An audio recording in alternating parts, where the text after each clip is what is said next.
So, the first story that I'm going to tell is the story of the Grateful Weasel. There once was a man in a townland long ago.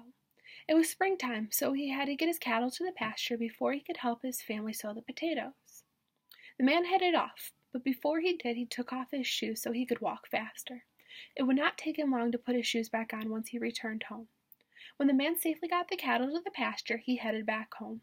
While walking by the garden at his home, he saw a rat and a weasel in a nasty fight. Leaning on the fence post to watch the fight, it was when he saw the weasel losing badly that he decided he was not going to let this rat kill the weasel. He jumped over the fence and tried to put his foot on the rat to stop it just long enough for the weasel to get a strike in. When he did, the rat bit him in the ankle, cutting him badly. The weasel then attacked the rat more viciously and ferociously than she had this whole entire time. She did not stop until the rat was dead. After the rat had died, the weasel cleaned off her wounds, pulled the fur of the rat out of her claws and teeth, and then slipped away through a hole in the fence. The man did not see the weasel after that.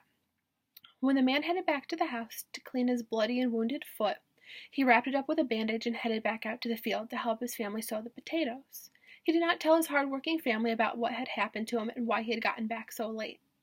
It did not last long before he had to head back to the house because he was in so much pain.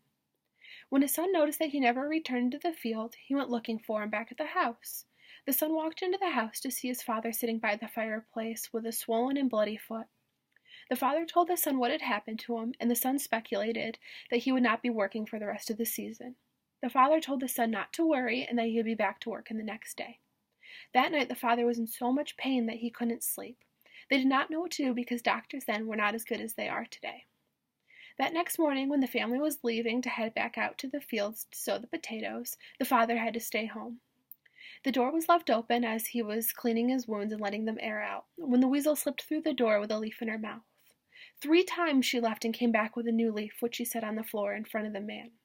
The man knew that the weasel's intentions were good and that these leaves were to help him heal. That night, before he went to bed, he put the leaves on his foot and fell asleep. The next morning he woke up, the swelling in his foot was gone, and he was all healed.